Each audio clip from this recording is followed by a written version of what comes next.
ছোট্ট বন্ধুরা, একদিন একটা ছোট কুকুরের বাচ্চা ব্যাগ নিয়ে স্কুলে যাচ্ছিল। হঠাৎ তার সামনে একটা ভয়ঙ্কর বাঘ এসে দাঁড়ালো। ভয়ে কুকুরছানাটা দৌড়াতে দৌড়াতে একটা জঙ্গলের মধ্যে ঢুকে গেল।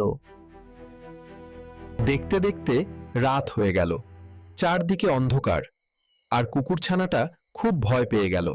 হঠাৎ তার সামনে দিয়ে একটা ভূত উড়ে গেল। তুমি কে? আমার জঙ্গলে কেন এসেছো? আমি খুব ভয় পেয়েছি। আমাকে বাঁচাও। ভূত কি কুকুরছানাটাকে সাহায্য করবে, নাকি কিছু অন্য রহস্য আছে?